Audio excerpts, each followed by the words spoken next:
Welcome to Rapa Nui, better known as Easter Island. It's a tiny speck in the vast Pacific Ocean, 2,200 miles away from the coast of Chile. This island is most famous for its eerie Moai statues. This place is also home to one of the most mysterious writing systems in the world, called Rongo. We found it on 27 small wooden tablets. For years, historians have been arguing about the true history of these tablets, and now we might have found the truth. Humans first set foot on this island in the 12th century. For many years, it was home to the Rapa Nui people. They were pretty isolated out there in the Pacific Ocean until Europeans arrived in the 1720s. Europeans brought with them lots of troubles, leaving only a small fraction of the native population alive. Later in the 19th century, a missionary, Eugene Iro, went to the island and discovered the wooden tablets with intricate symbols carved on them. He wrote how marvelous they are, but there are hundreds of them on the island, and that they can be found in every household. But unfortunately, not all of them survive to this day. We've only got 27 of them. Some of them were heavily weathered, burned, or otherwise damaged, and now they're scattered all over the world in museums and private collections. Some of the language's artifacts were carted off to Tahiti and then to Europe by Europeans, leaving none behind on Easter Island itself. The 4 sacred tablets found their home in a congregation in Rome. They were the ones used in the recent discovery. For years, historians have been arguing whether this writing system was made up by the islanders themselves or they borrowed it from Europeans. To find the truth, they decided to use a technique called radiocarbon dating. All organic materials, like wood, charcoal, and so on, contain a tiny amount of a radioactive form of carbon called carbon-14. When life comes to an end, things stop taking in carbon-14, and the amount they had starts to decay over time. By measuring how much carbon-14 is left in a sample, we can assume how old this sample is. This is how we learn the age of many fossils and artifacts. So, they looked at the age of some Rongo tablets. 3 of them were crafted from trees grown in the 18th or 19th century, which aligns with the arrival of Europeans. However, one of them is older than the Europeans' first visit to the island. There are 2 reasons to believe that Rapa Nui people created this writing system themselves. First, Rongo works differently from European languages. Decoding it is a pretty hard task.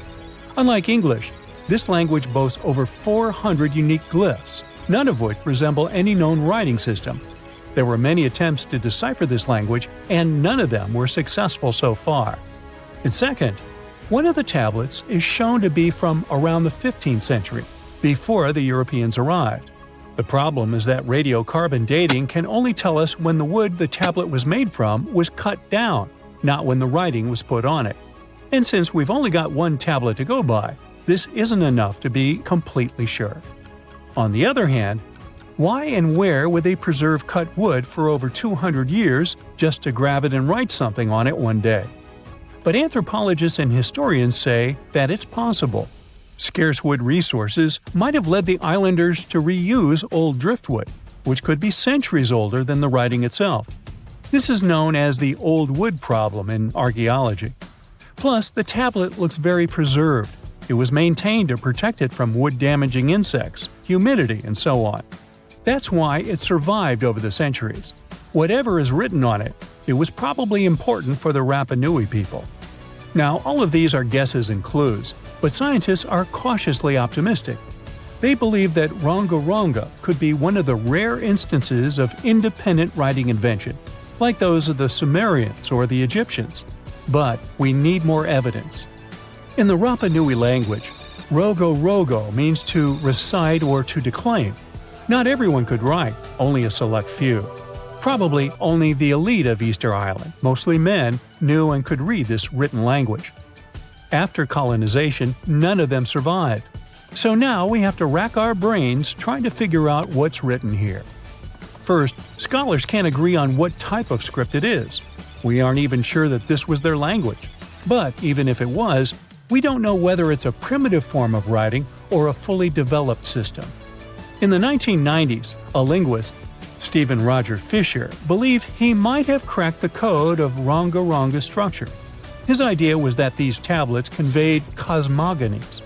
Cosmogonies are stories or narratives that explain how the universe was created and how natural phenomena came to be. They often come from ancient traditions and cultures, like those found in East Polynesia. The tablets could have talked about things like how the world began, where everything came from, and how different aspects of nature, like the stars or the mountains, were formed. This would also explain why only the wise elite could write. Fisher thought that Rongo is a mix of logographic and semasiographic systems, which means that some symbols represent spoken words, while others represent ideas or concepts. But deciphering them would be very hard because it requires extensive memory and knowing context, because the symbols are more like hints than complete expressions. However, other language experts disagreed with his ideas, saying there were problems with how he put together his theory.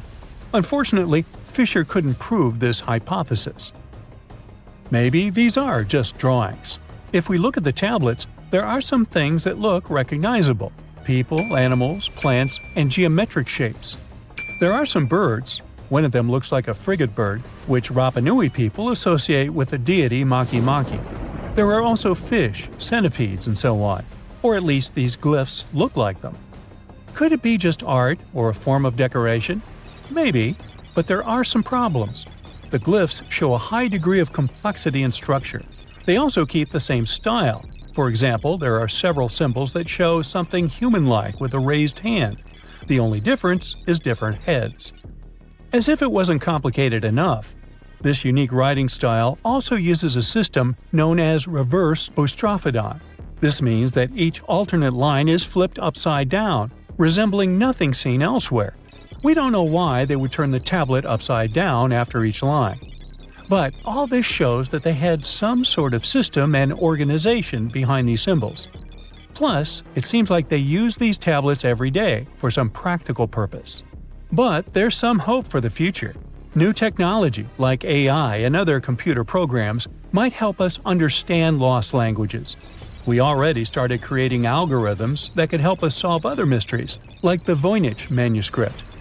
Academics even organized the Vesuvius Challenge, a machine learning competition that, in 2023, cracked the riddle of the ancient Herculaneum scrolls.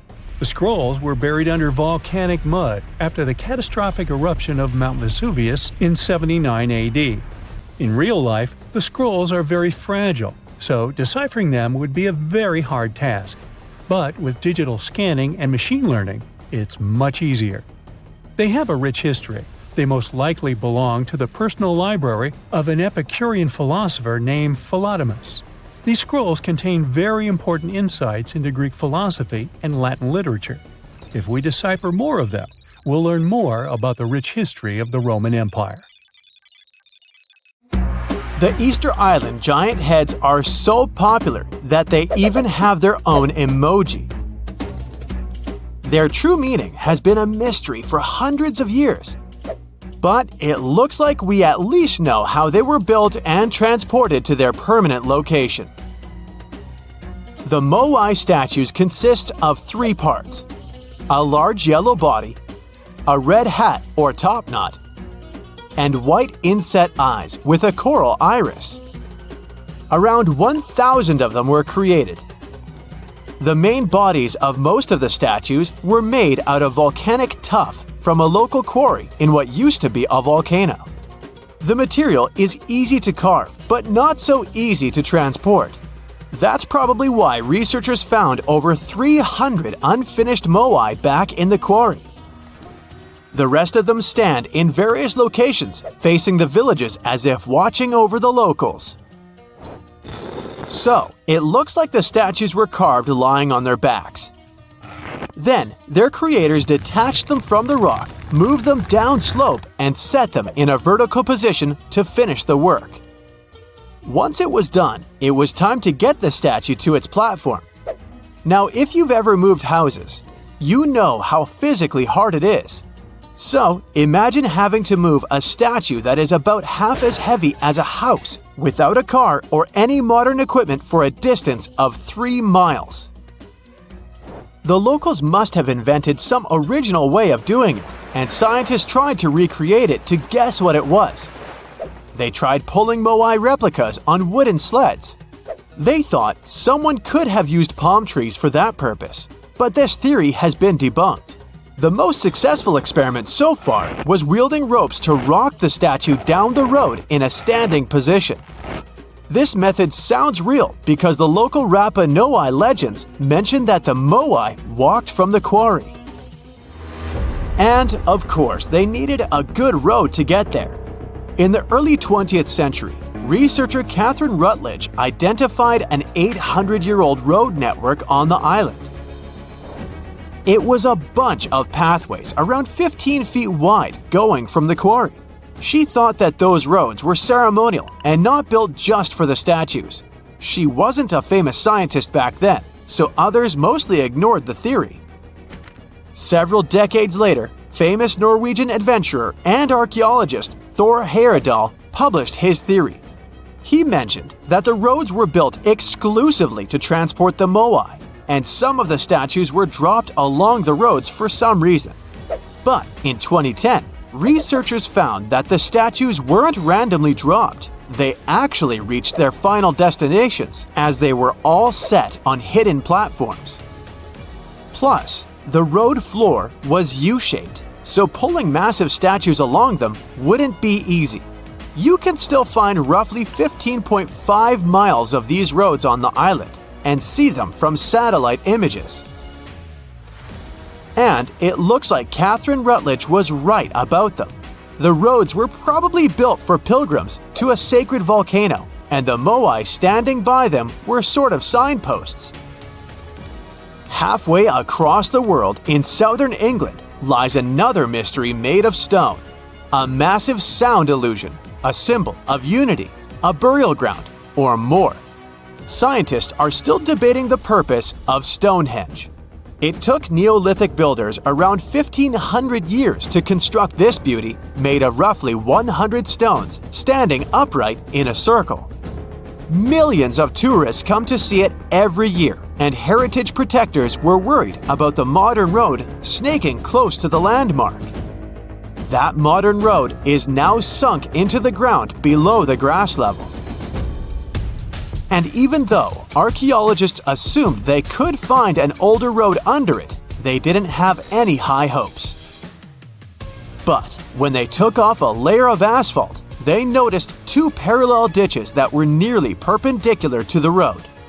The ditches connected the shortened sections of the avenue. That's what the archaeologists call the ancient pathway leading up to Stonehenge. It proves that the ancient people used to visit the monument for their purposes, and probably some ceremonies. Another interesting find during a dry summer was 3 dry patch marks within the stone circle. It looks like they were left there by 3 massive boulders. So Stonehenge could have been a full circle once. In 2021, archaeologists found a Roman road submerged in the Venetian lagoon.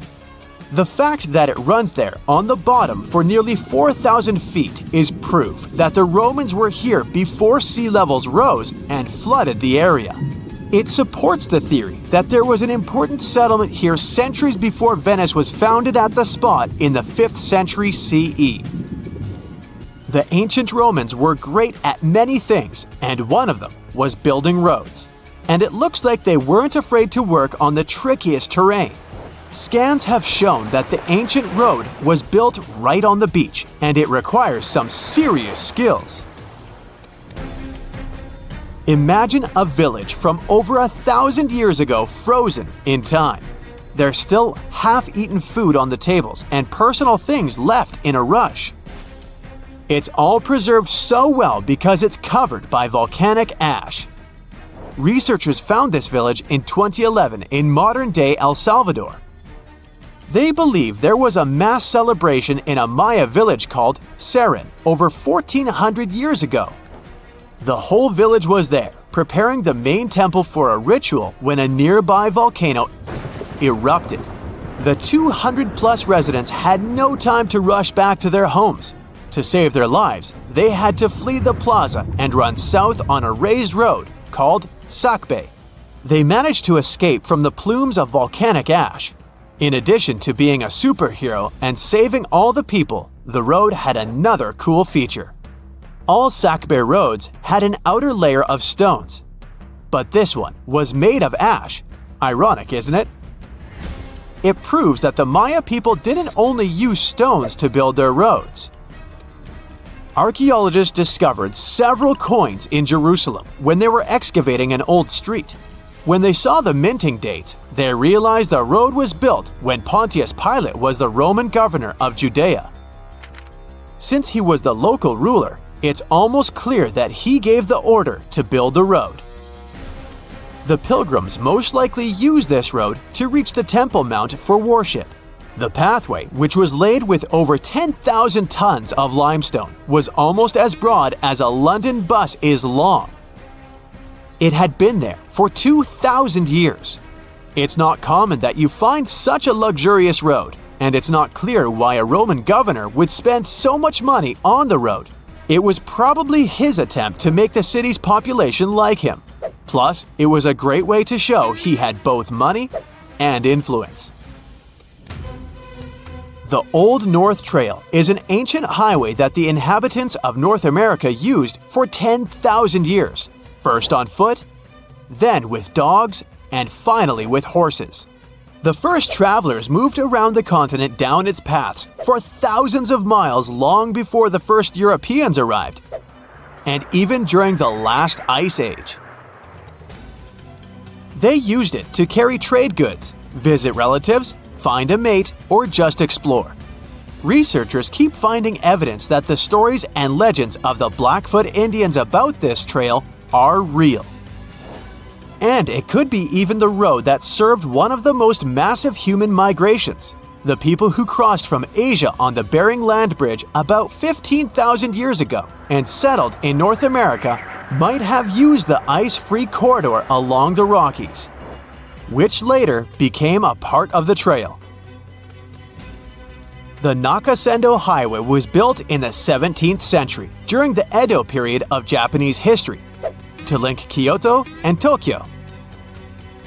The 310-mile-long road runs across mountain ranges and down onto the plain. It was one of the 5 main roads used by the feudal lords and their families to travel to the capital. There were 69 post stations on the route where travelers could stay overnight. The road was built for horses and pedestrians, as the Japanese didn't use carts. You can still walk parts of the route. The Moai statues have been standing tall and proud for hundreds of years.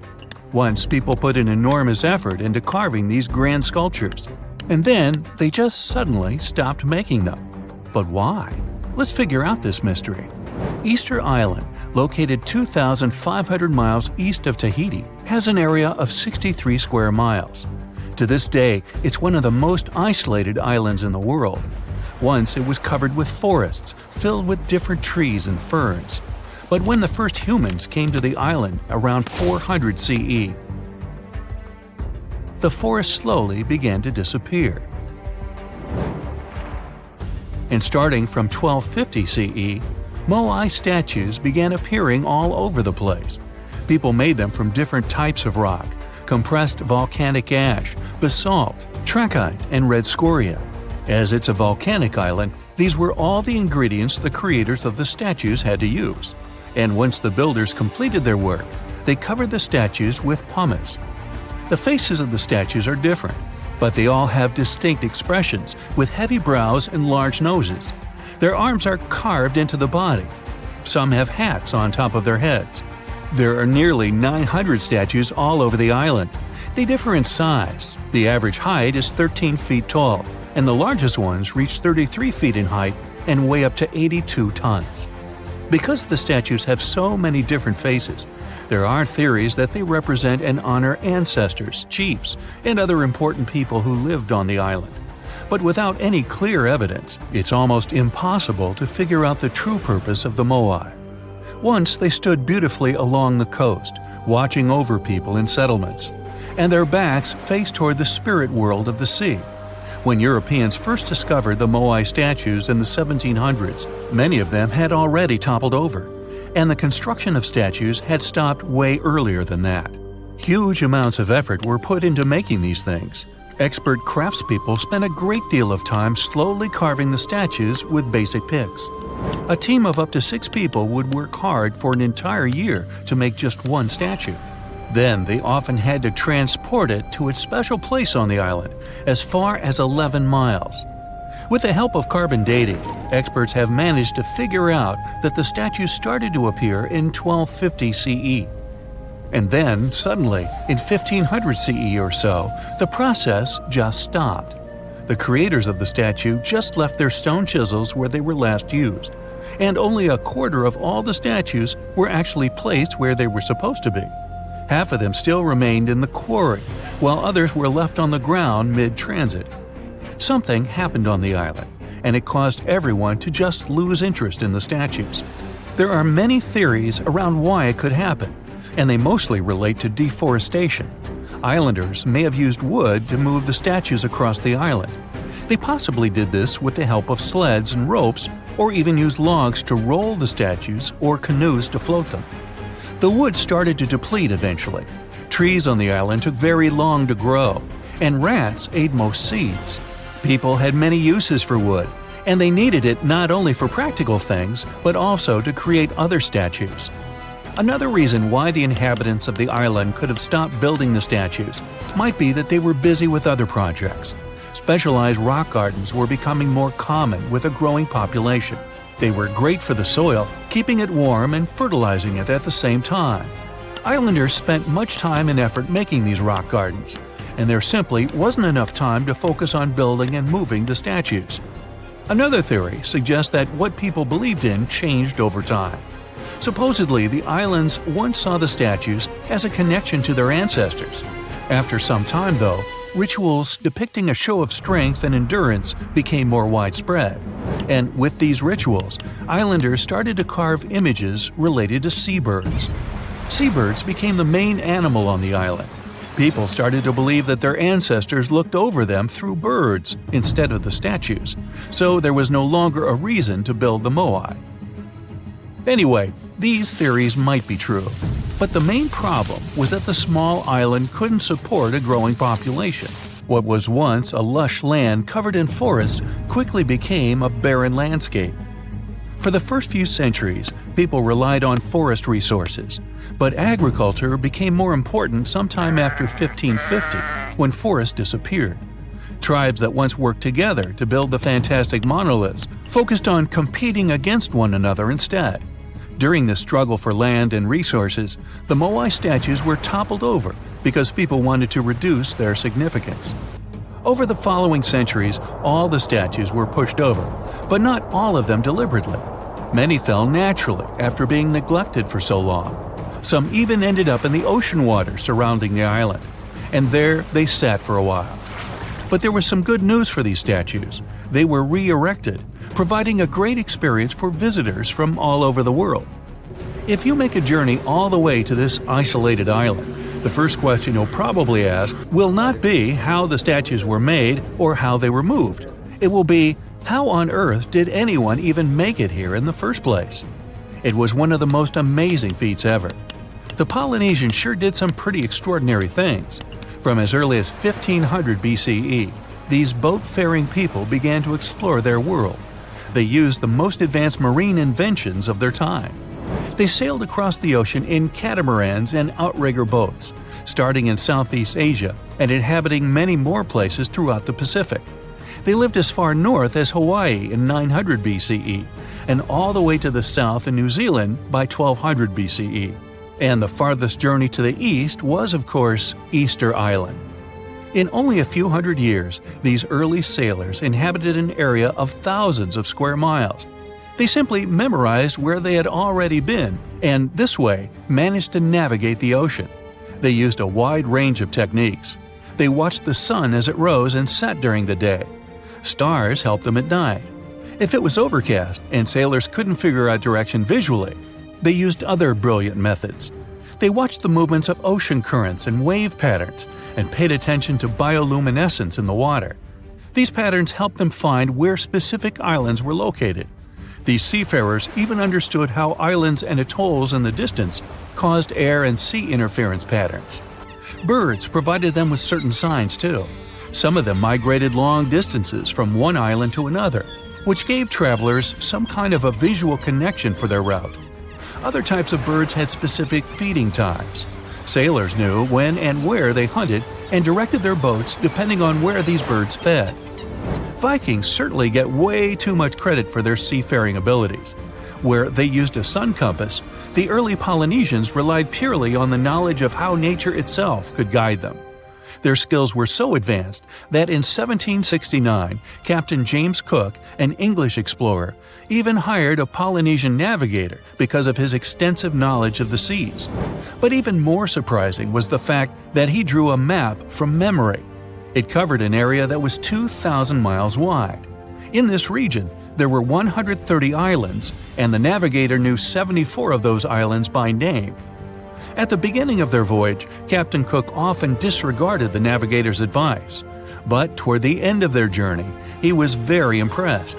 He also recognized the Polynesians as possibly the most widespread nation on Earth. Now, have you ever seen cricket balls that are 3 billion years old?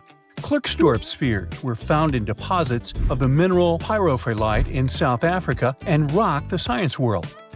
They do look like tiny ancient cricket balls with seams-like lines around the middle. Back in the 1980s, some folks claimed these spheres had been made by an advanced pre-flood civilization we know nothing about. One museum curator shared stories about how they rotated on their own in a display case. There was also a TV show that invited a psychic who declared the spheres were pieces of an ancient spaceship. But according to geologists, these spheres are actually pretty common concretions or spherical objects formed by different minerals than the surrounding rock. The seam-like lines are just imprints from the host rock's layers building up over time. The Klerksdorp spheres come in different shapes, from noticeably flattened spheres to distinct discs.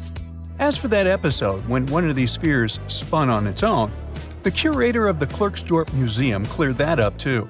He said that when he put one sphere on its glass shelf when a journalist came to visit, the sphere naturally rotated a bit because it's round. The area where the museum is located often experiences earth tremors from gold mining activities nearby. The oldest known human-like footprints could be 6 million years old. They were found on the Greek island of Crete in 2002. If the number is correct, it would mean that early human ancestors may have migrated between Europe and Africa much earlier than we previously thought. This doesn't mean Africa is not the cradle of humankind, though.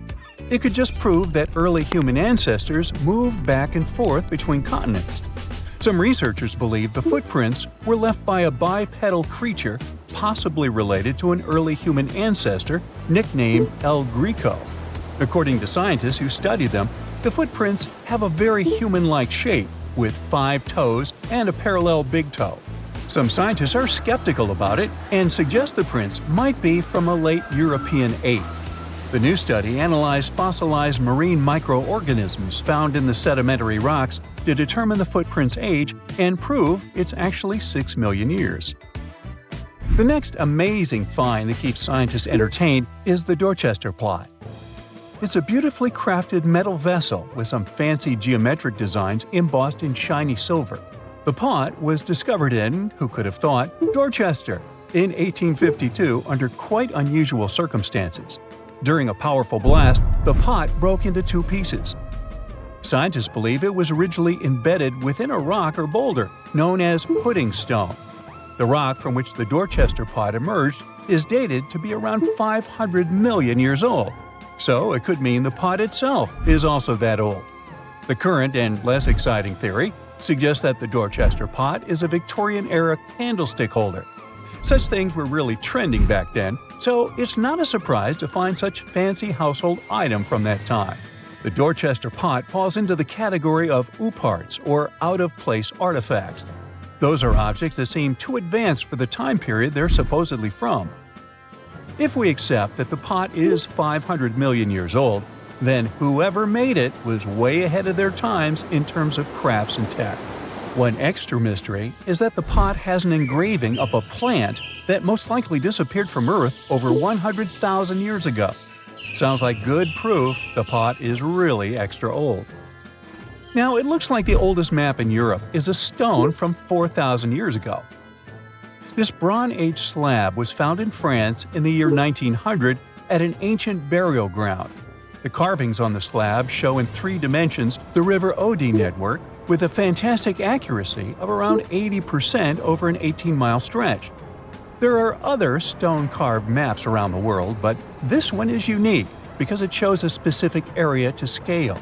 Looks like the slab's carvings don't just map rivers and hills, but also settlements, barrow sites, and field systems.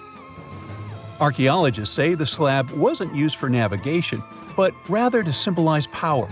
The detailed markings on the slab might have served to illustrate the domain of a local ruler, possibly a prince or king, to show their control over the territory. When the ruler lost power, the slab was likely repurposed as part of a burial vault. The unique artifact was stored in the cellar of a museum. For decades, no one even noticed until several scholars read older reports about the slab and decided to check it out. They conducted a detailed analysis using 3D techniques. Their research proved that the creators of the slab had not only etched lines into the rock, but also modified its surface to reflect the topography of the landscape with high accuracy. The Salzburg cube, also known as the Wolf's Egg Iron, was discovered in the late 19th century in Austria. Now, don't let the name mislead you. It doesn't look like a cube at all. It's more like a rounded object with 2 flat sides. Down the middle, there's a groove, and the surface is covered with pits and craters. This unique appearance is the reason why many people think it might be something out of this world. Workers accidentally found this artifact when they blew apart a piece of coal. The coal seam it came from is thought to be over 60 million years old. The Salzburg cube moved between museums, mysteriously vanished in the early 20th century, and then showed up again. A professor from Bonn University suggested it might be from a meteor, but they found no evidence of elements that you'd normally see in meteorites, like cobalt or nickel. Then researchers thought it must be a human-made object, possibly a Victorian-era candlestick holder. No one knows the true story of the cube or its current location. Yep, it disappeared again. Have you heard about the Meister print? It's a fossilized sandal print discovered in 1968, and it has sparked a lot of intrigue. There's a trilobite inside the print, which supposedly went extinct around 500 million years before humans even existed. But many historians think this age is an exaggeration. When Meister found the fossil, it was authenticated. But the scientist who did it didn't confirm it was a human sandal print. He only agreed there was a trilobite there. When another scientist visited the site, he found a 6-inch impression he believed was from a child's moccasin. But the footwear seemed to be new. So, could it be evidence of time travel? Proof that humans existed millions of years earlier than we thought? Or a sign that someone else visited early Earth? Or is it just a rock formation that looks like a sandal print? We still don't have the answers. Back in June 1936, a couple was walking along Red Creek in London, Texas. London, Texas? Yeah, when they stumbled upon something unusual. It was a piece of wood sticking out of what seemed to be an ancient rock formation. About 10 years later, their curious son decided to crack open the rock to see what was inside. And he saw a hammer, which looked surprisingly modern. Then, one unique finds enthusiast decided that the rock encasing the hammer was from the Cretaceous period. This would mean that someone dropped a 19th century hammer while dinosaurs like Triceratops were still roaming the earth. So, if this hammer was truly from the Cretaceous period, then the whole evolutionary theory would be wrong. And if the hammer was modern, it would mean the Cretaceous rock formation it came from was much younger than we thought. But the real answer was much simpler. The hammer was indeed modern, and geological processes had encased it in rock. Minerals can harden around an object in a relatively short time. So the hammer was probably dropped by a miner a century or so ago, and the rock formed around it afterwards. And no, it wasn't a Victorian-era candlestick holder either. Now, we wouldn't call this island mystical unless there were tales of giants living here. The island of Gozo in Malta is the backdrop of an ancient legend. Malta is an island country located in the Mediterranean Sea, just south of Europe. It's a very strategically located archipelago. Throughout history, it was ruled by many different societies, such as the Phoenicians, Greeks, Romans, and Carthaginians. One cold night, thousands of years ago, a farmer noticed the sky turn orange, then red, when he heard a loud thump. Although the ground seemed to be moving, this wasn't an earthquake. When he looked toward the woods, he saw a giant silhouette, taller than the trees. As he fearfully approached, he realized it was a woman, a giant woman. She introduced herself as Sunsuna. Unlike the terrible giants of many tales, Sunsuna didn't want to exterminate the human race. She was loving and caring. She told the farmer that she and her people could help protect their land from invaders. The locals were pretty interested in this offer. Since Malta is located in an important commercial route, it was constantly being invaded. The story says that Sunsuna settled in Malta, and sooner rather than later, she was moving things around. And when I say things, I mean monoliths. Sunsuna carried huge stones on her shoulder to build a magnificent temple called Gigantia, which means place of giants. She even did this while holding her half-giant, half-human kid on the other shoulder. Some say Sunsuna lived exclusively on beans and honey, although others replaced honey with water. The funniest bit here is that Malta is the 10th smallest country in the world, but it somehow managed to host giants. Hey, go figure. The temple looked like a giant game of Tetris, with some stones weighing as much as 20 elephants. Some of these monolithic rocks are so heavy, scholars guess it would take 50 men working together to lift just one stone. Now, as much as this is entertaining, humans never proved giants were real, so this story couldn't be true. There's a brief mention of a species of giants called the Nephilim in some ancient texts. The Nephilims would have been terrible giants that wreaked havoc on the earth and only survived until the Great Flood. But nobody ever found real proof of this species really existing on Earth, until this came along. The world of Maltese archaeology unearthed quite a few shocking things in the past years. One of them are known as the Hypogeum Skulls. Hypogeum is the Greek word for underground, and this incredible site was discovered in the first decade of the 20th century. Back then, Malta's National Museum director received an important phone call. Someone had accidentally dug some impressive bones and asked him to come check it out.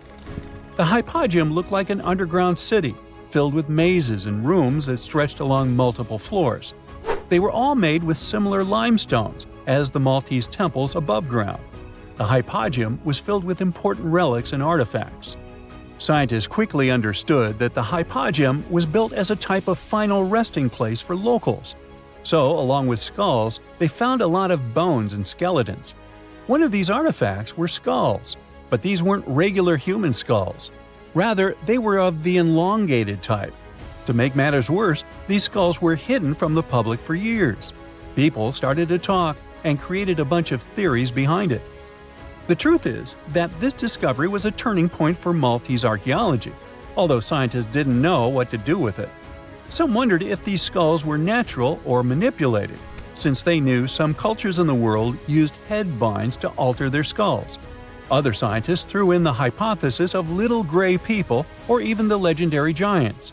Some say that the elongated skulls could have been sculptures that worshipped otherworldly deities. There was no way to confirm any of these theories, so the question remained: who were the builders of Malta's megalithic temples? Now let's take a look at what scientists know. The Maltese megalithic temples have been standing strong since 3500 BCE, which is even older than the pyramids of Egypt. The main dilemma here is that these temples were built even before we invented writing, yet they required advanced technological skills to exist. The Gigantia Temple seems too absurd to have been built by humans. The South Temple has a corridor with 4 oval rooms on the sides, looking like a big shamrock leaf. In one of these rooms, scientists found altars decorated with spiral patterns. It looked like an altar of some sort. indicating early Maltese people used them for ritualistic purposes. The North Temple is similar but smaller, with a very low entrance that makes people crouch down to get inside. You get it? You need to bow down to their deities in order to get into this sacred place. I mean, one can't help but wonder about the secret reasons these ancient builders had to build such a huge temple. I'm thinking they probably cast one of Daenerys' dragons to move the monoliths around. Yeah, I'm joking here. But hey, remember the entrance to King's Landing? Yup, the series used the Medina Gates in Malta as the exterior of King's Landing during Episode 3 of Season 1. Anyways, back to the giants. The ritualistic theory of the whole thing won a few points when archaeologists uncovered these mysterious figures. They're popularly known as fat ladies. These tiny statues have round bodies and faces that show how much they enjoyed life. They kind of look like a miniature Sunsana, the giantess we talked about. Scientists believe these were statues that celebrated well-being and prosperity. It does prove that the people of the time had advanced craftsmanship skills, and they were pretty intentional with their constructions and art manifestations. One of these statues is known as the Sleeping Lady. This Neolithic piece of art depicts the figure of a large woman lying on her side sleeping. After studying it deeper, scientists guessed this statue was meant to represent the Great Reaper. It was found in the Hypogeum, which we now know is a huge resting place. This specific statue is different from all the other fat ladies, starting with the hair and the embroidered skirt. Then there's this statue. This is supposed to represent an 8-foot-tall woman and the rim of her skirt. She was discovered in the most unusual of ways. A farmer was trying to plow his field, but he kept hitting large blocks of stone. All the way back in 1915, the farmer called Malta's National Museum director and asked him to come check it out. Some think this is all the proof you need to confirm that Sunsana was real. Others aren't all that sure. But that's not all. The place where this giant statue was buried revealed one of Malta's most impressive archaeological sites, the Tarsian temples. The temples were made from limestone blocks. Some are 20 feet tall and weigh around 20 tons. Zamet, the museum director, kept digging and discovered multiple sites made of megalithic stones. All of them supposedly built by Stone Age farmers, all stranded on a remote island in the Mediterranean Sea thousands of years ago. It just doesn't make sense. I mean, look at these temples in Manidra. This is probably the world's earliest calendar. On the equinoxes, the sun passes directly through the main doorway, straight down the central axis. On the solstices, there are two superb variations. During the summer solstice, the rays fall on the edge of the megalith to the left of the doorway, and during the winter, the rays fall to the right side of the doorway. It's astronomical precision at its finest. And what about the structures in the Hall Tarsian that we've already talked about? This complex is the oldest one in all of Malta. It was built with the purpose of doing animal offerings to deities. Scientists confirm this by unearthing numerous animal bones buried in the soil. They also found a great collection of spirals, indicating that the locals also used this temple for ritualistic purposes. Overall, there are 7 megalithic temples in Malta, each more impressive than the other. Scholars keep on digging to see if they can uncover the truth, much like researchers do with the pyramids of Egypt, the lost Mayan cities in the Americas, and other sites. Hey there, curious history buffs! Have you heard the legend of the ancient race of giants of Nevada? Yes, I'm talking about actual giants that allegedly lived thousands of years ago. Now I know what you're thinking. Giants, really? Well, archaeological finds add fuel to this debate too. And here's where it gets interesting. Lovelock Cave was indeed used as a burial site, and some of the remains found there are much larger than average human bones. The cave is by the Humboldt Sink in western Nevada.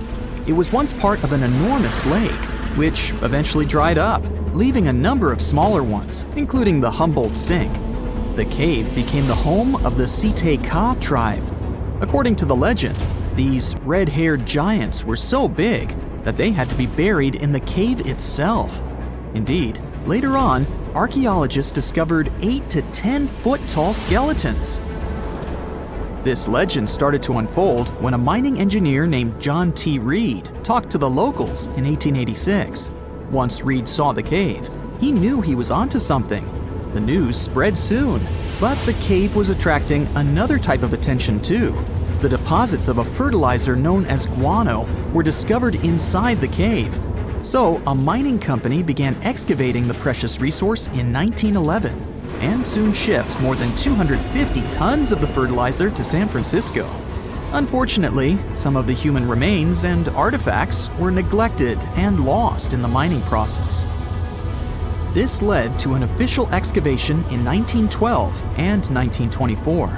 After the top layer of guano had been mined, strange objects started to surface. Around the area, the earliest evidence of human habitation dates back about 4,000 years. The Lovelock culture lasted for some 3,000 years, and they left us with 10,000 stunning artifacts. The pits in the cave were like a series of time capsules hidden at different depths. Archaeologists determined the age of each pit by its depth. It turns out that many different groups used the cave for storage over a really long time, and the things they stored there give us a really cool glimpse into their cultures. It's like a giant ancient storage unit full of hidden treasures.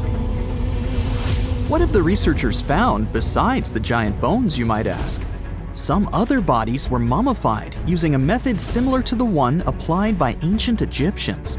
These remains also had something in common with the bodies discovered as far south as Lake Titicaca. Both mummies had some red hair, yet there are scientists who believe this reddish hue is the result of the interaction with the environment in which the bodies stayed. So, while the story of the red-haired giants may be a wild and intriguing tale, not everyone is convinced. Some experts believe that the bones found in Lovelock Cave are simply the remains of prehistoric animals, like mammoths or sloths. But others insist that there's something more to the story. Other relics, such as finely crafted baskets and exquisite duck decoys made from tule fibers, were also found there. In any case, this cave is worth the attention it gets. By the way, you can still visit this cave today and see the pits of different depths with your own eyes. But let me tell you one thing. It's in a hot, dry, and isolated place. Archaeologists have made another discovery that seems to be straight out of a legend. They think they found the palace of the one and only Odysseus, who was the legendary Greek king of Ithaca and the hero of Homer's epic poem. Move over, Indiana Jones. We've got some real-life adventure happening here from around 1300 BCE. Apparently, this is the only palace mentioned in Homer's epic poems that hasn't been found. The excavations have been made on the Ionian Islands, and the view from the ruins found on the island of Ithaca are exactly as described in the Odyssey, says the professor who led the excavation team. Known to the ancient Romans as Ulysses, the Greek hero took 10 years to return home to Ithaca after the fall of Troy. For many years, Homer's other epic, called the Iliad, which tells the story of the protracted siege of Troy by the Greeks, was regarded as a myth too. But then, in the 1870s, Troy was rediscovered in modern-day Turkey's Çanakkale city. So, if they found Troy, who's to say they couldn't find Odysseus's home? The researchers were following Homer's words as a roadmap. The excavation site has a building complex with 2 levels. It has important finds, such as storerooms and workshops, a complicated drainage system, and fragments of pottery. It also has a well from the 8th century BCE, which is around the time when Odysseus is believed to have been the king. Yet, not everyone is convinced that the team has actually discovered the home of Odysseus. A British researcher named Robert Biddlestone insists that Homer's description of ancient Ithaca isn't very similar to the island that now has its name, and that Odysseus's kingdom was actually on the Isle of Cephalonia. However, Italian archaeologist Adriano La Regina might have a more realistic approach to this debate. He says that whether this find has a connection to Ulysses or not, what's more important is the discovery of this royal palace. Once upon a time, in a land far away, the Klamath Indians spread a legend about the creation of Crater Lake. Okay, maybe this land is not that far away, and it still exists. You can find it in south central Oregon, in the western United States. Anyway, the legend has it that this lake was formed in a vicious battle between two volcanoes, Mount Mazama and Mount Shasta. Then the spirits of Earth and the sky, which are Lao, who ruled the below world, and Skell, the chief of the above world, joined the fight. It turned into a geological drama. During the battle, darkness veiled the land. The fight was over when Mount Mazama collapsed and sent Lao back into the underworld. Then the rain filled the pit and created a lake in the place where the mountain had once stood. Flash forward to our time. Scientists have discovered that Mount Mazama did erupt 7,700 years ago. Artifacts found in the area prove that the legend indeed contains some details about the explosion. The tale says that red-hot rocks were flying through the sky. This happened during the volcanic eruption that caused the mountain to collapse. This created the volcanic caldera, which later on got filled with water. What makes this legend came true story unusual is how long it has existed. According to researchers, these types of verbal stories lose their credibility within 600 to 700 years. That's why the legend about the creation of Crater Lake is so unique. So many generations, for hundreds of years, have been accurately passing down the information. This volcanic crater lake is now in a national park. It's famous for its deep blue color. The water in it is extremely clear. If you visit it today, the water you'll see won't be the same as for someone who will visit the place 250 years later. Because there are no rivers flowing into or out of the lake, the existing water evaporates and the lake gets filled again by rain and snowfall. Basically, every 250 years, the water is replaced. Plus, this lake is almost 2,000 feet deep, which makes it the deepest lake in the United States. Swimming is okay in the lake, but there's only one legal and safe trail to get to the shore. There are other activities, such as fishing and boat tours. Shared human experiences, such as birth, marriage, and aging, may explain why certain tales are shared globally. Similar struggles and obstacles faced by humans around the world generate similar themes in traditional stories about love, parenting, and mortality. So, do you have legends or tales you've heard of from your grandparents? Who knows? Maybe your ancestors too witnessed a cool historical event. In 1850, French scientist Auguste Mariette went to Egypt looking for manuscripts, but accidentally found a head of a sphinx sticking out of the dunes. He cleared the sand and figured out the sphinx was guiding the entrance to some underground construction. Several months later, he finally entered the Serapeum of Saqqara. Inside, he found an enormous granite sarcophagi with remnants of 64 bulls. Scientists are still amazed by the tech that the ancient Egyptians used to transport those enormous boxes. The Serapeum was built around the year 3000 before the Common Era. It was an underground tomb built to honor the sacred Apis bulls of ancient Egypt. It had a long hallway, almost 500 feet long, with giant stone rooms on both sides. Some of the sarcophagi weighed as much as 50 average cars, and all of them were made with super precision with exact 90-degree angles. These sarcophagi were beautifully decorated with hieroglyphs and carvings that told stories about the lives and importance of the Apis bulls. Now, there are 24 sarcophagi left.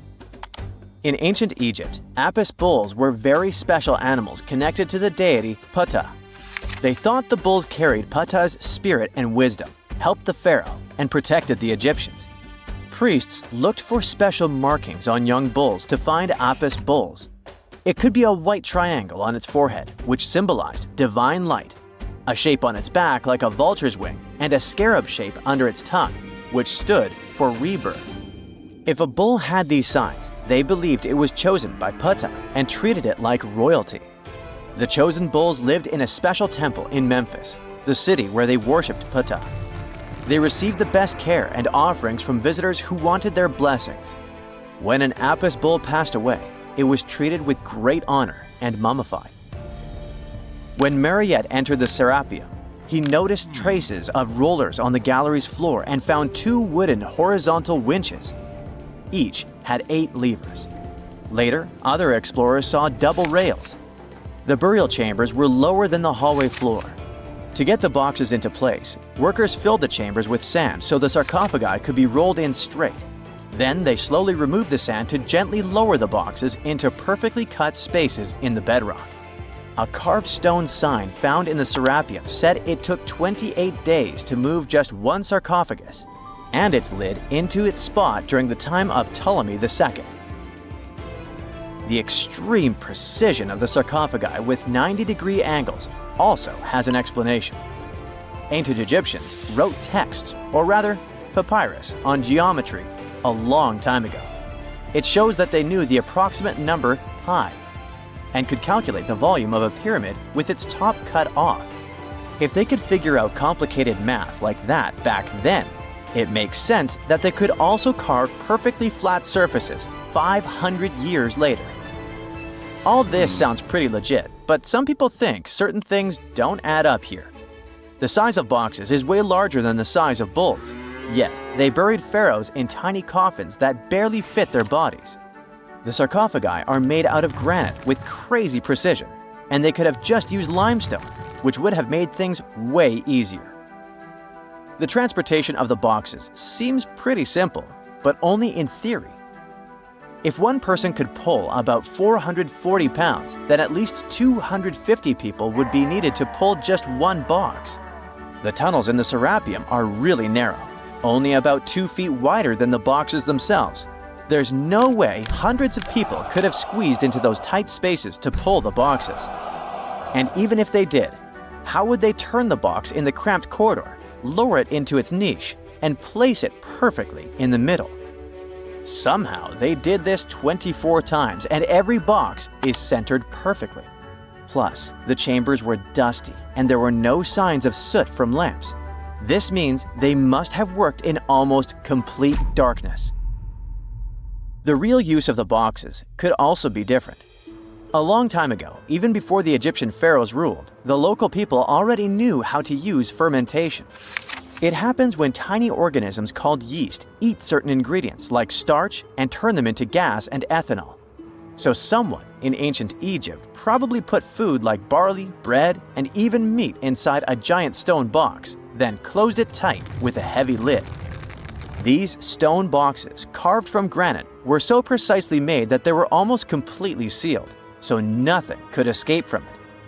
As the yeast inside the box started working, it created more and more CO2 gas. It built up pressure inside the box. The granite boxes were incredibly strong. They could handle more pressure than a car tire can hold. When granite was squeezed under such pressure, its crystals produced a tiny electric charge. This effect was possible because granite contains quartz, a material that reacts to pressure this way. The process also needed meat or animal parts, possibly to help the yeast grow better. Meat contains something called oleic acid, which yeast needs to keep growing and to survive the bad effects of the ethanol it produces. As the pressure inside the box kept growing, the combination of gases and electricity made these boxes not just ancient fridges, but powerful energy systems. Over time, the pressure inside got so strong that it could push the lid open and the gas would escape with a pop. But when people rediscovered the Serapeum in 1850, they found old drawings that showed piles of stones stacked on top of some of the box lids. So, someone long ago probably tried to make the lids even heavier by adding extra weight to make it harder for the gas pressure to push them open. This extra weight also meant the quartz crystals in the granite could keep creating more electricity under all that pressure. If someone opened one of these stone boxes thousands of years later, they would only find bones from bulls that were placed in the box. And that's exactly what Mariette discovered in the 1850s. They opened the Serapeum for visitors soon after the first excavations in the second half of the 19th century. Prince of Wales even had a luncheon with his guests in one of the sarcophagi. Sands and earthquakes made the site inaccessible for a while, but now you can visit it again and try to solve the mystery yourself. With new tech, we could have answers to many other historical mysteries soon.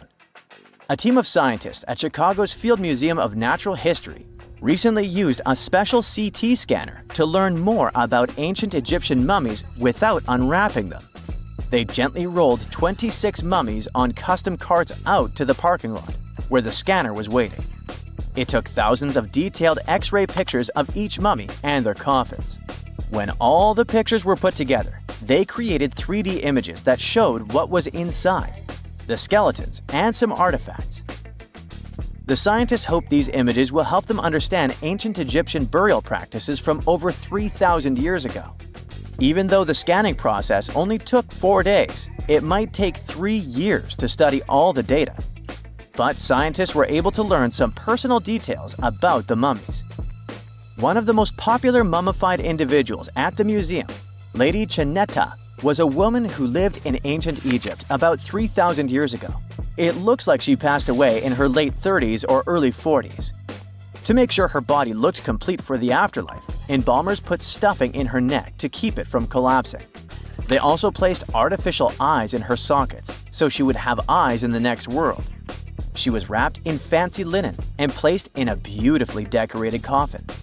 The scans revealed that it had been carefully crafted with a slit at the back, which embalmers used to fit the body. There were also some artistic details on the surface, like markings for her knees. It looks like her burial was on the scale of a high-end luxury car. Listen to this. Neanderthal fiber technology. Nope, I'm not joking. The concept is real. In 2020, a team of scientists published a paper that redefined the way we saw our closest ancestors. A find in France changed archaeology forever, and it wasn't the first time something like this had happened. But let me start from the beginning. Neanderthals. For a long time, they fit the image of the typical cavemen. If you are now thinking of someone like Fred Flintstone, you wouldn't be much wrong. What was the reason behind this stereotype? When did we start believing that Neanderthals were not the brightest tools in the shed of evolution? In comes William King, a 19th century British geologist. He was the man who named the Neanderthals. Based on the bones King found, the scientists declared the species not intelligent, and this image stuck with the Neanderthals for centuries to come. But a piece of string, just a quarter of an inch long, changed everything. A small, dry river valley, Abri du Maras, was the place of the great find. Archaeologists unearthed a cord fragment next to a stone tool. Such twisted fibers could have been used for everything from making clothes to fishing nets. In prehistory, this was some advanced tech, and the Neanderthals seemed to have mastered it. Scientists already knew that these early humans made tar from birch bark, and that they produced shell beads. There's even evidence of Neanderthal art. They were definitely not primitive. The string section and similar finds are changing the way we perceive our ancestors. The world of archaeology is constantly changing. Take the pyramids in Egypt, for example. Turns out, they weren't really built by an army of people who the pharaoh made work until they passed out. Herodotus, the famous Greek historian, was the man who started the confusion. He claimed, in 500 BCE, that 100,000 men took part in the construction of the Great Pyramid in Giza. He made no mention of who they were and why they were building the pyramids. That's how the myth started. Huge stone slabs pulled by humans, driven by a foreman with a whip. But Egyptologists would beg to differ. Those are the scientists who study ancient Egypt's culture. Fairly recently, they uncovered a workers' village that told a different tale. Yes, there was evidence of hard work on the workers' bones, but the construction industry is demanding even today. It took almost 6 years for 12,000 workers to complete the world's tallest building, Burj Khalifa. Back in Egypt, 3 times more workers finished the Great Pyramid in around 2 decades. An impressive feat of ancient engineering, wouldn't you agree? Superiors looked well after the Egyptians who built the pyramids. Their diet was rich in protein. They had medical care and they got paid properly. In fact, they lived better than the non-working population. and they lived with their families near the construction site. Archaeologists know all this because they unearthed bakeries and dormitories with bread jars and other goodies. Looks like the pharaohs were okay employers after all, and the job market wasn't that terrible. They also kept detailed papyrus records of the build and hieroglyphs. You and I wouldn't stand a chance of reading these letters that resemble images. Egyptologists had the same problem. For over a millennium, no one had used this type of font. And it's not like there was an English ancient Egyptian dictionary you could open and find meanings of words. But all this changed in 1822. A couple of decades before, the French found a broken slab of black granite. The stone contained one text in three scripts: Ancient Greek, Egyptian hieroglyphs, and Demotic. The last one was also the Egyptian language, but in a simplified script. Scientists dated it back to 196 BCE. The content is a religious proclamation. A French philologist and Orientalist, Jean-François Champollion, was the first one to crack the code. You see, people haven't forgotten ancient Greek letters.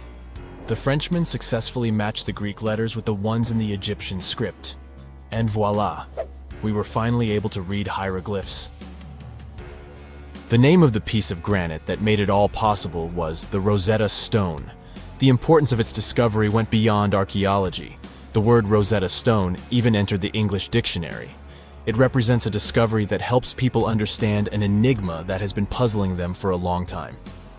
There are similar games. A symbol is attached to a particular message. Then you have to decode the message by replacing the symbol with a corresponding letter.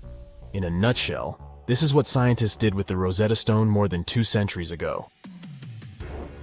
Do you know what is the oldest deciphered language in Europe? It has an unattractive name, Linear B.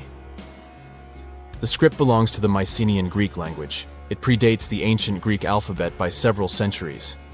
You can easily guess which script it is descended from. Linear A. The people from Crete used Linear B more than 1,000 years ago. During the Late Bronze Age, the Greek civilization that used the script vanished. There was no one who could read Linear B, and more importantly, no one knew it existed in the first place. This was about to change during the first years of the 20th century. A British archaeologist by the name of Sir Arthur Evans excavated a vast palace complex at Knossos, Crete, Greece.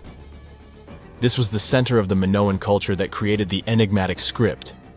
The palace boasted some 1,300 rooms.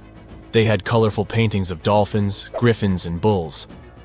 All of these captivated the archaeologists' imagination. But their biggest find was at first overlooked: thousands of slabs of baked clay. The fire that brought down the palace helped preserve the tablets. It was impossible to read the slabs, though. They were written in an unknown language. The scientific community had to wait for another half a century before Michael Ventris cracked the code. He was an English architect and cryptographer. Ventris studied Greek and Latin. While attending the famous archaeologist's lecture, the young man decided to solve the puzzle of Linear B once and for all. He managed to do so in 1952. One of Ventris's most amazing discoveries was that the script was an archaic form of Greek. But cryptology still hasn't solved the code of Linear A. This writing system will remain a mystery until a motivated young person like Michael Ventris comes along. They wouldn't have to be a professional archaeologist. Basil Brown certainly wasn't. Yet in 1939 he discovered the richest early medieval tomb in Europe. This happened in Sutton Hoo in the southeast of England. This wasn't an ordinary tomb made out of stone. It was a full-size ship, 3 times as long as a London double-decker bus. And that's not all. Apart from its main purpose, the ship was full of riches. Deluxe hanging bowls, feasting vessels, gold and dress accessories, and luxurious textiles were just some of the treasures found. Archaeologists were also amazed by the silverware from distant Byzantium. You probably know this city as Istanbul, Turkey. Even in our age, it's several days' drive from Sutton Hoo. Just imagine how much time and money it cost to import a silver plate in the 7th century. That's when the ship went down, according to archaeologists. The English couldn't have done it. At that time, there was no England. The people living in the British Isles at the time were the Anglo-Saxons. Perhaps the ship from the grassy mounds in Suffolk belonged to one of their kings? We will never know. The local acidic soil did away with any possible evidence, or no one laid there in the first place. It could have been a cenotaph, which is a monument constructed to honor an important person. The archaeologists still don't have a definite answer. But what they have found at Sutton Hoo shed light on the Dark Ages. Before the discovery of the ship, they knew little about what had been going on in Britain after the Romans left. Now, the image of the early Anglo-Saxon society was much clearer. Perhaps the English soil will be the site of the next great breakthrough in archaeology. There are entire communities of unusual tiny organisms that live in lagoons in Patagonia, and they are some of the first forms of life ever. No one had known about them until two scientists, Brian and Maria, went to explore certain areas in Patagonia. Now, Patagonia occupies nearly half of Argentina, and few people live there. Only some farmers and sheep ranchers that mostly stay near rivers and grow things such as apples, pears, and alfalfa. A long time ago, it was a wild and distant place where Indian tribes lived. But this time, we're going to follow the tracks of life forms that appeared long before humans and look closer at these interesting microorganisms Brian and Maria found. Those two had to drive for 9 hours on some rough roads to reach their destination. They stayed in a small village. Only 35 people live there. These people depend on just one spring because it almost never rains there. On the last night in the village, Brian realized that satellite images he had taken had shown a set of lagoons that were only 10 miles away.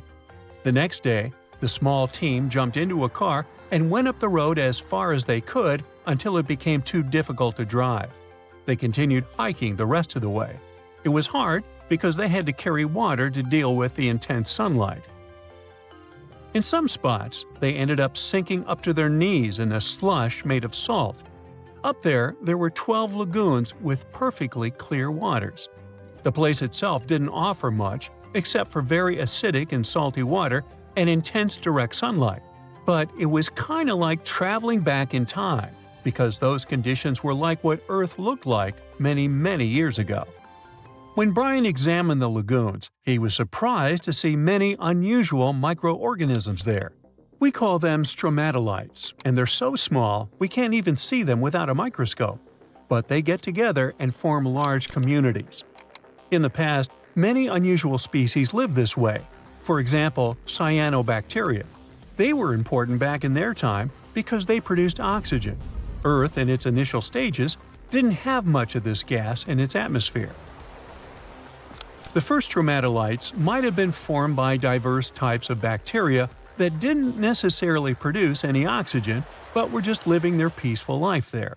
They formed layers, piling on top of one another, so that at least some of them could get a bit of sunlight. They used sand and sticky liquids to stay close together. Brian was also incredibly surprised because those were the biggest living stromatolites he had ever seen. Living stromatolites usually grow to be over 3.3 feet high, but the newly found ones were 15 feet wide and a few feet tall, which is giant compared to those living in other places. And fossilized ones were even larger. A long time ago, they could grow bigger than today because there weren't many other species that could eat or harm them. Also, there are many other organisms today that can grow faster and more massive than them and take up their space. That's why stromatolites can only survive in rare places where hardly anything else can live, like in these very salty lagoons located high above sea level in Punta de Atacama. The stromatolites found there are the most famous ones because they might be some of the best examples of the earliest life on our planet. But they're not actually the first form of life on Earth. The oldest of their fossils are 3.5 billion years old, while some other evidence we have tells us that life on our planet appeared around 4.1 billion years ago. Maybe some stromatolites lived back then as well. But Earth has changed a lot since then, and the places where they might have lived haven't survived. Now, all this may not seem like a lot at first glance, because no one has found an exotic and weird beast our world has never seen. But these are notable examples of what searching for life somewhere else in the universe might look like. Scientists who are interested in studying Mars often come to this place, since it might be similar to what the red planet looked like an exceptionally long time ago. If there were fossils hidden in the ancient rocks on Mars, they might look like these stromatolites. Another faraway land has revealed some of its secrets. It's Antarctica, with an ancient lost world found under its ice. Antarctica hasn't always been this frosty, isolated land of snow and ice sheets. Once it used to be part of the Gondwana supercontinent, together with what is now South America, Africa, Australia, the Arabian Peninsula, and the Indian subcontinent. But at some point, it split off and went to build a life on its own. It formed as other landmasses started to move away, which created its coastline. But Antarctica was different in many other ways back then too. It used to be a land covered in magnificent forests and rivers full of life. Scientists use radar and satellites to explore a mysterious world hidden under the ice there. This ancient land, which is close to the Indian Ocean, is as big as the U.S. state of Maryland or Belgium. It's more than 14 million years old. Some studies say that this area formed over 34 million years ago, which was way before Antarctica got into its deep freeze. At first, temperatures there were higher, possibly like the weather in Patagonia or the cold, temperate rainforests of Tasmania, New Zealand, or maybe even more tropical than that. But as the climate became cooler, small glaciers started forming on hills close to the rivers. Valleys sunk deeper because of all that ice covering them. And then, temperatures dropped even lower, and a giant layer of ice covered the entire continent, hiding those old glaciers. Rivers shaped this lost world a long time ago, way before it ended up covered in ice that's almost 2 miles thick in some spots. Scientific studies of this area showed that those landscapes had been full of highlands and mountains. The ice that formed over Antarctica made the whole area very cold, so the landscape couldn't erode anymore. This means everything has remained basically the same and untouched under the ice for millions and millions of years. What's interesting is that we know less about this land hidden under the ice than about the surface of Mars. One way to explore it would be to drill through these ice sheets to check for samples of sediments below. They could tell us more about the ancient flora and fauna frozen underneath. It's not a new method. A similar method was used to collect 2-million-year-old samples in Greenland. Australia has a secret world too. Ancient organisms were found hidden in rocks in the northern parts of the continent that are about 1.6 billion years old. These microscopic things are part of a family called Eukaryotes. The members of this family that exist today include plants, fungi, animals, and even those tiny organisms with just one cell, such as amoeba. All living things with nuclei in their cells, including us, can trace their family tree back to one of the oldest members of this family. That one is called the last eukaryotic common ancestor, and it lived more than 1.2 billion years ago. Those ancient organisms were more complex and bigger than bacteria. Maybe they were the first predators on Earth, hunting bacteria. It all happened in 1708. On June 8th, the Spanish galleon San Jose was going back home to Spain from the Caribbean. In total, there were 17 ships. The captain of the San Jose knew they were in for some trouble, as English ships were lurking in that area. He knew they would be after the treasure loaded on the ships. The price of the treasure from the New World was so astronomical that it could turn the course of historic events in Europe upside down. In order to be safe, the Spanish galleon was to reach Cartagena de Indias. It's where we have Colombia now. But sadly, other things were predestined for the San Jose. The 4 English ships appeared. The galleon couldn't just escape them. There was no choice but to turn around and fight. Then all the chaos started. Red flags showing that the battle started. Firing cannons, the smell of gunpowder. Nobody knows exactly how it all ended. As dusk fell, it was hard to see clearly what was happening. The only thing that remained in history was the sinking flagship San Jose. Then, silence. No wonder that San Jose, being the flagship, was the most strategically important galleon. She would carry an insane amount of precious metals, such as gold and silver, pearls, and gems, such as emeralds. All of that went to stay on the bottom of the ocean for the next 3 centuries. But how come this lost treasure got so legendary? First off, the financial estimates made by scientists shocked people. The ship reportedly carried 7 million to 12 million pesos. Let's translate that to today's money. Yeah, it may not be the wealth that Elon Musk has, but it's around $10 billion. With that money, you could treat yourself to a couple of private jets, a whole car park of Lamborghinis, and a posh mansion. And you'd still have a lot of money left. You may think it all must have gotten rusty, just like the bits and pieces found in the Titanic. But when it comes to gold, things work differently. The Titanic didn't carry gold, or at least not that much of it. The jewels that were on the Titanic were personal belongings. And the cool thing about gold is that it never reacts with oxygen. It means that real gold won't rust or tarnish. So if your golden necklace got somewhat darker, it's a telltale sign it's not pure gold. It's an alloy, which is also cool, by the way, as you can easily clean it.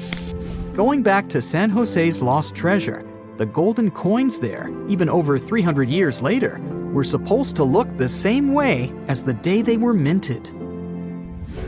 Now, going back to the place where the ship supposedly sank, remember I told you the captain wanted to go to the shore where Colombia is today? Well, on December 4th, 2015, the ship was indeed found in the waters of Colombia. As with many other important things today, the world learned about it from a tweet. It was sent by the Colombian then-president Juan Manuel Santos. People have been looking for the San Jose for decades, and once it was finally found, it only got more popular, and even more myths about it began to appear.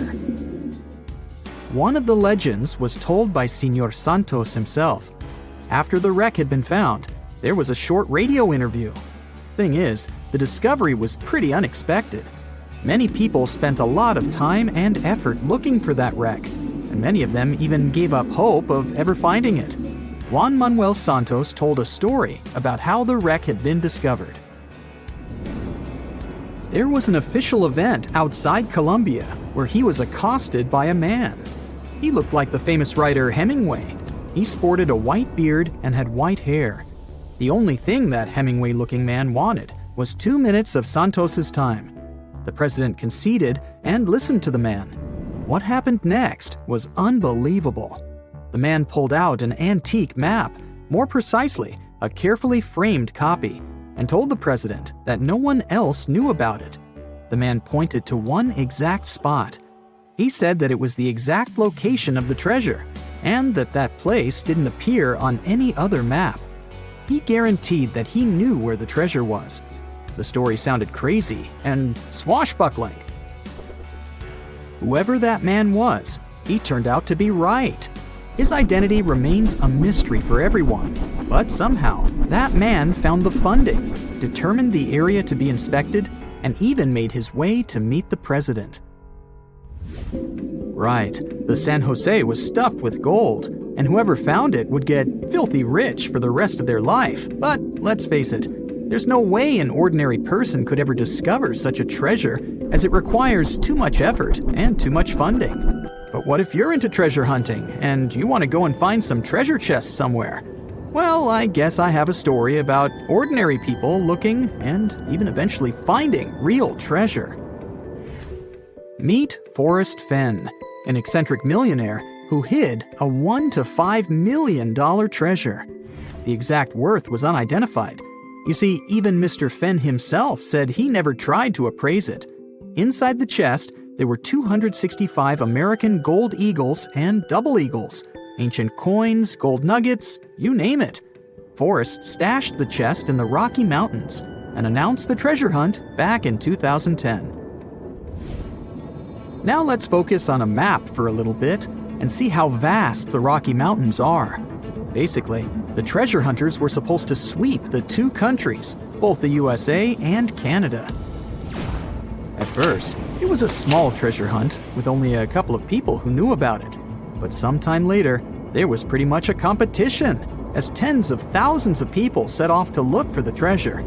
There was research stating that over the decade, about 350,000 people tried their luck looking for the mystery chest. To announce the hunt, Forrest Fenn used a poem made up of 24 lines. The poem had some hints in it that most treasure hunters failed to decode. It was so well hidden that it took 10 years to finally discover it. There was also a blog called Thrill of the Chase, and on June 6, 2020, Mr. Fenn finally posted the long-awaited news. The treasure had been found. Forrest himself admitted that anyone who read the instructions from the poem carefully could find the treasure. The poem created a lot of buzz on the internet, with many users trying to decode the 9 hints the poem had. Some of them even suggested the possible keys to decode the puzzle. Those speculations might have helped the person who eventually found the treasure. At first, even Forrest Fenn himself didn't know who cracked all the codes in the poem, made it through the dense forest, and retrieved the chest. The lucky finder preferred to stay anonymous, and all we initially knew was that it was a man from the eastern United States. The winner sent a photograph to Forrest Fenn, and thus the treasure hunt was officially over. Sometime later, though, he revealed himself. It was Jack Stewart, a former journalist and medical student. The treasure was hidden under a canopy of stars in a forest in the Rocky Mountains. The vegetation there is lush, so the chest was hidden deep within. The chest had never been moved from the place where it was originally hidden. The exact location is still unknown, but we know that the treasure was hidden in Wyoming. Jack admitted that not all the advertised treasures were found in the chest. A small gold frog on a necklace and a Spanish emerald ring were missing. Forrest indeed found the frog in his collection and gave it to Stewart, but he failed to find the ring. The treasure hunt created by Forrest Fenn may seem extravagant, but he explained why he decided to start it. The only thing he claimed to have in mind was to give people some hope. Do you remember 2011? Well, play along with me. A diver is set to go deep into the waters of the Musi River, located in the heart of an Indonesian island. He is one among many who have been getting unbelievable artifacts from the bottom of the river. Little by little, divers and fishers discover a long-lost Sumatran civilization. Known as the Island of Gold, the kingdom of Srivijaya was most likely the closest to a real-life El Dorado there has ever been. However, it disappeared late in the 13th century, and until recently, researchers didn't even know the exact location of the kingdom. Picture a civilization built on a river, a true water world, according to the archaeologists that have been studying Srivijaya. Houses, markets, and places of worship were built on wooden piles above the level of the water. Citizens moved around like modern-day Venetians in simple boats.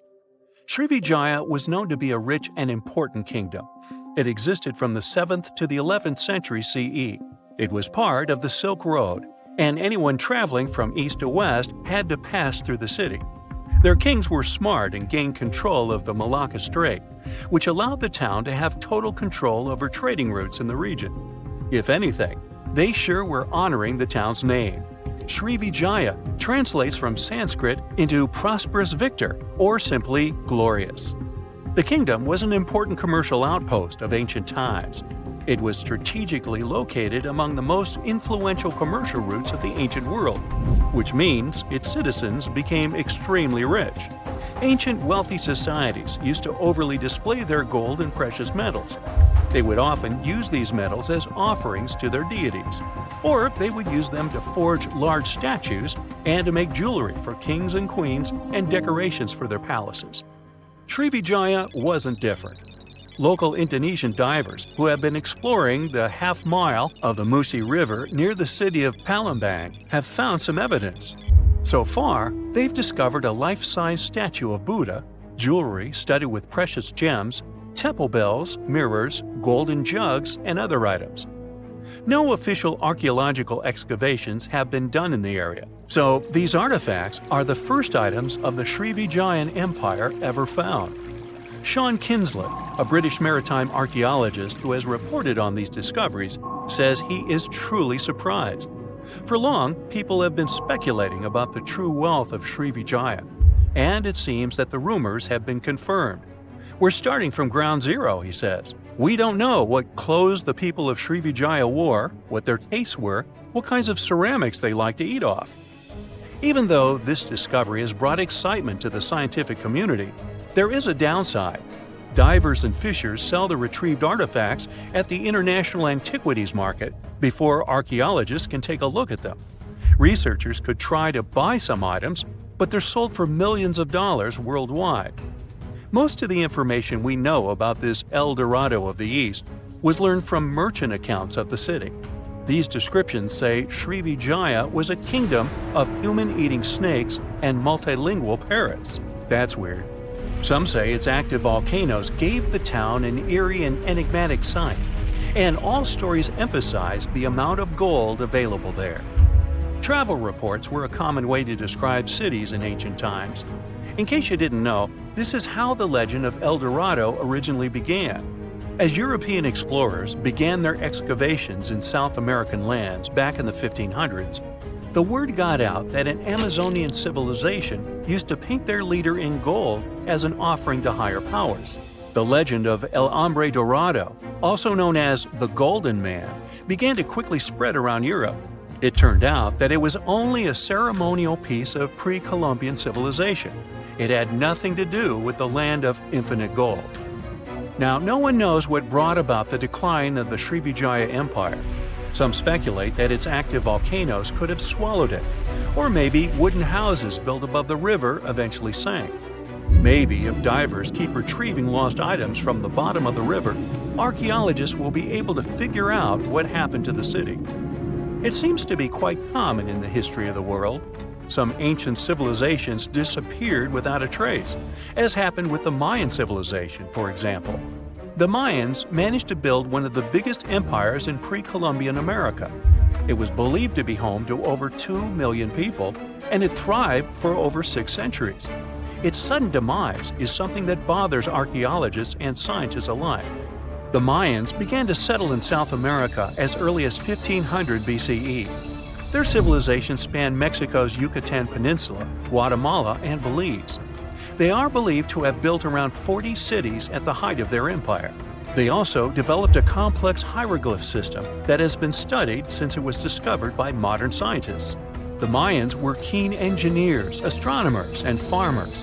They were post-nomadic people that settled in vast areas of farmland where they could grow corn and other types of vegetables. Archaeologists are still learning a lot about the Mayan civilization by examining their ruins. The city of Chichen Itza, located in the Yucatan Peninsula, is one of the most important Mayan sites unearthed today. The site is made up of a total of 26 ruins, and it is home to a world-famous pyramid known as El Castillo. It consists of a series of square terraces with stairways on each of the 4 sides of the temple. It was built as an homage to a feathered serpent deity.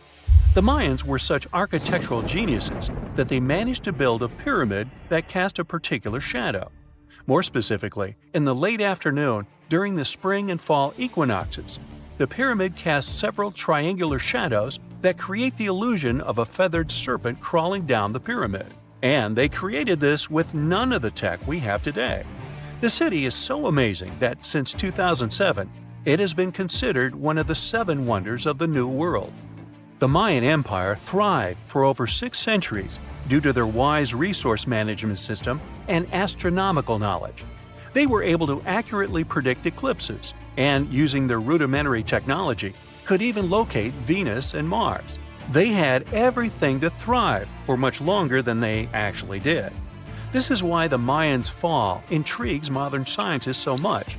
No one has been able to understand completely what led to their demise. That is, until a recent discovery. A study done by NASA claims it can explain what might have happened.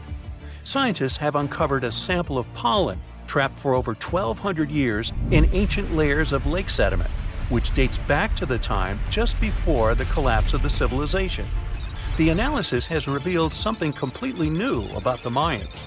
Instead of the suspected claims that the Mayans disappeared due to terrible disease or some extended conflict in the region, it could have happened due to deforestation. Perhaps to build their entire empire, they had to cut a lot of trees. Without trees, their soil could have eroded, and all their fertile lands could have slowly and gradually become barren. According to NASA scientists, the temperatures in the region could have risen by about 6 degrees, and from that point on, the land would have become even drier and crops more difficult to grow. Basically, NASA says that the Mayans couldn't do the sole thing that made them thrive, which was agriculture, and their kingdom began to decline. Oh yeah, and this theory was supported by yet another find. Archaeologists found skeletons from the time of the empire. Those had prominent signs of malnutrition. This theory might really shed new light on Mayan history. It could explain what brought down such a powerful civilization. So, what do you say? Which theory is true? Have we actually managed to find out the reason for the fall of the Mayan Empire? Imagine you are walking to your car in the morning, but there is a problem. Your vehicle is not sitting neatly by the side of the road. Its rear end is sticking out of a gaping hole. This is what happened to a Queens resident, New York, back in 2020. A sinkhole had swallowed his SUV overnight. Events like this are nothing out of the ordinary in many parts of the globe. But sometimes, sinkholes can hide unspoken beauty inside them. In East Asia, a recent find stunned the scientific community.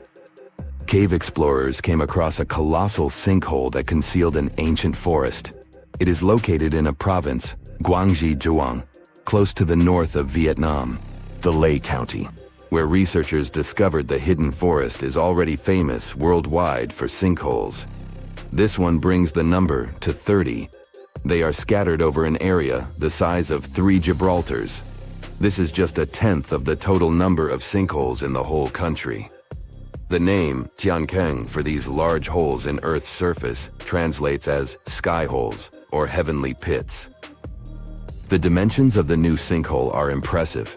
It is over 1,000 feet long, and it's pretty deep too. You could fit the Great Pyramid of Giza 1.5 times inside it.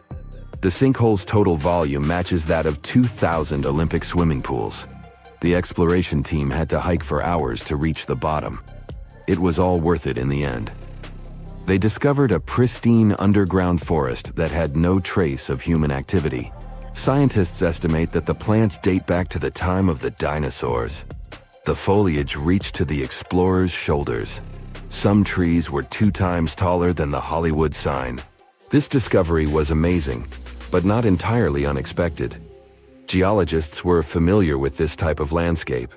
In this part of East Asia, karst topography is pretty common. The word is Slavic in origin. Since the late 19th century, geologists have been using it to describe barren limestone regions. This type of landscape features fissures in the ground, caves, underground streams, and, of course, sinkholes. Karst forms in parts of the world with heavy rainfall. The water dissolves materials such as limestone or dolomite. This creates a scenery that many people describe as wild beauty. Karst terrains have a practical purpose as well. They are ideal for storing water that humans can drink. Around 700 million people around the world use these karst aquifers as their primary water source. In the United States alone, 40% of the groundwater used for drinking comes from them. Springs of Florida and the Mammoth Cave in Kentucky are just some of the most famous karst areas. Geologists classify around 1/5 of the U.S. land surface as karst. This type of terrain exists on other continents as well, in the Caribbean, Europe, Australia, and Asia. Due to local differences in climate and geology, karst doesn't appear the same everywhere. In the Spanish province of Malaga, the landscape consists of barren rock. This is what the karst regions of Italy, Slovenia, and Montenegro also look like. In East Asia, the landscape over the karst is green. This is because of the humid tropical climate. Sinkholes and cave entrances are usually hidden behind lush vegetation. The region's unique appearance got it inscribed on the UNESCO's World Heritage List in 2007. The world's second most populous country is home to 2/3 of the planet's natural occurring sinkholes, tiankengs. They start to form when rainwater seeps into cracks in the limestone. Over time, the gaps widen as more and more material is washed away. At one point, the ground above the limestone becomes unstable. The end result is the collapse of the surface layer. This happens suddenly and without prior warning signs. Once a hole forms in the ground, water starts filling it up. Another way for a sinkhole to form is the existence of an underground cave. Its roof can collapse. The shape of such sinkholes resembles a funnel. It is wider at the opening on the top and narrower near the bottom of the pool. The most famous of these sinkholes are cenotes. They occur naturally on the Yucatan Peninsula in Mexico. The region is home to more than 2,000 cenotes. They are all former caves whose roofs had collapsed at some point in time, and they are filled with fresh water. The local people have been using them as water sources for thousands of years. The ancient Mayas gave them mystical symbolism. For them, the cenotes were passageways to the other world. In reality, they are just a feature of karst terrain. Sinkholes that form in regions with abundant rainfall and limestone beneath the surface soil. The depth of a sinkhole can vary significantly. The smallest are barely 3 feet deep. When it fills up with water, it turns into a pond. A large lake can form in the place of a large sinkhole. One example is the Red Lake in Croatia. The most impressive thing about it are the steep cliffs that rise above the lake. They are nearly 800 feet tall. The world's biggest and deepest sinkhole, Zhaoshai Tiankeng, lies in the vicinity of the Yangtze River. The outside world discovered it only in 1994. The hole is so deep that you could stack up 7 statues of liberty inside it. During the rainy season, a waterfall cascades from the pit's mouth into a cave system at the bottom. But not all sinkholes fill up with water. This was the case with the newly discovered giant sinkhole in Asia. It developed its own ecosystem. The high humidity and low temperature inside it were perfect for plant life to thrive. The very bottom of the hole is connected to an underground water flow. Scientists discovered 72 species of rare wild plants in the area. They are in danger of disappearing on the surface. But inside the sinkhole, they have found the perfect conditions for growth. The enormous opening in the ground is essentially a wildlife refuge. This was confirmed in 2021. That's when biologists discovered 2 species in the Yunnan province that they previously thought had gone extinct. Who knows what other animal and plant species are still hiding in there? Exploring these underground cave systems can be quite dangerous. They are often home to venomous snakes and mosquitoes. Even descending into a sinkhole is perilous. The cliffs are steep and stones are often very sharp. That's why the exploration of sinkholes in Asia is going slower than research would like. The sinkholes I've mentioned so far have all formed naturally. Erosion is the main process behind their creation. But the ground can also open because of human activity. Everything from a construction site to a leaking sewer pipe can cause the earth to give way. Sinkholes in urban areas pose a risk to infrastructure. One of the most famous examples of this happened in Japan in 2016. A busy street in downtown Fukuoka collapsed near the main train station. The sinkhole severed power lines and pipes that lay underground. Luckily, no one was injured.